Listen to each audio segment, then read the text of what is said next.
Hello, I'm going to be talking about Liz Truss, Joe Biden, Justin Trudeau and John Fetterman. Now, many people in Britain here won't have heard of John Fetterman, so I'll tell you who he is. He is a United States Lieutenant Governor. Yeah, well, I'm not going to call him a lieutenant governor, so you'll just have to work with that one, you colonials out there. John Fetterman is a lieutenant governor who got an ischemic stroke, something I wouldn't wish on my worst enemy. It's a terrible thing, but the effects of it have been quite catastrophic on Mr. Fetterman. He now has trouble talking. I've seen clips of him giving speeches. It's really painfully embarrassing to watch. For all I know, his other mental faculties are perfectly okay, but I can't be sure, and I'm not sure how many people can be sure. For sure, though, the overriding characteristic of any leader has to be the ability to communicate, and he's having trouble with that. So how important is that actually going to be? Well, according to The Atlantic, do voters care about John Fetterman's stroke? They keep talking about how the Republicans are making much of this, and really it's no big deal. Well, that's a Democrat type take on the matter, isn't it? And Fetterman is going along with his office anyway.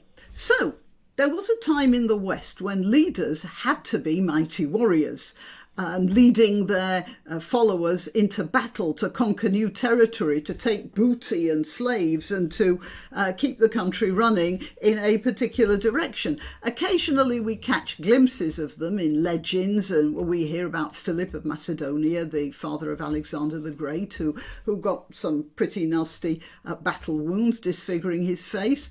And then there are semi-mythical kings described perhaps in sagas told round the feasting fires of a cold Icelandic winter, or in legends. There aren't any statues of Coriolanus, for instance, but most historians believe there was someone like that, and the principal description of him was that he was covered in battle scars, and that's what proved him to be a hero and a fit leader. Similarly, Prince Henry, later Henry V, was a hero because he got a battle wound when an arrow hit his face and had to be dug out again, and the whole thing disfigured him for the rest of his life. And of course, we all know about the wounds endured by Richard III by now.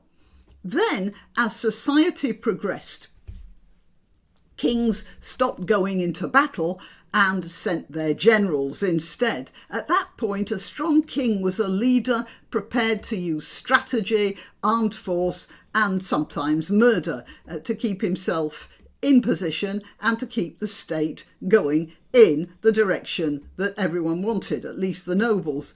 Bit by bit, the kings faded into, well, ceremonial figures, and the leaders were elected politicians whose principal skills were diplomacy and consensus, and that looked pretty good. So, is that the end? Well, it appears not. What seems to have happened is that our leaders have become, well, like Chinese or Ottoman emperors, kept in comfortable place and completely ruled by stronger-minded wives and palace eunuchs.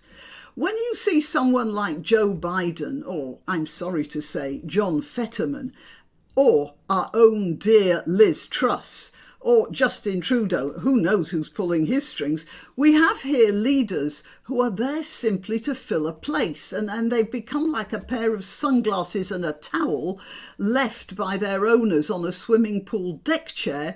They're just there. They're just there to let you know that someone unseen has dibs on that particular seat, while the real movers and shakers are in the bar discussing what they're going to do next. It's not necessary for the sunglasses to have any mental capacity at all, and if someone grabs the towel to wipe dog poo off their feet, well, it's not a big deal, is it? It's not very important. It can always be washed. Who needs mighty warriors when you have a system like that? Oh, yeah, I nearly forgot. Yes, I'm Granniopteryx. I am to be found on YouTube, Rumble, BitChute and Minds. I let you know when I've uploaded a new video on Twitter, Gab and Parler, where I am at granniopteryx. Please like my channel, help it by liking, by sharing, by subscribing. And if you're watching this on YouTube, remember, you have to check the subscription. They fall off the edge of the desk in the YouTube universe. So you've got to keep an eye on that one. All right. And you can help me financially. You can buy me a coffee, or you can make donations through Subscribestar or PayPal. Links below. Okay, well, till next time. Why not treat yourself or a favoured relative or friend to these magnificent examples of merch? The mugs and t-shirts come in the granniopteryx design or Granbo with a firearm or the more deadly knitting needles. Go to www.granniopteryx.com and whatever platform you're watching this on, please click like, subscribe and share.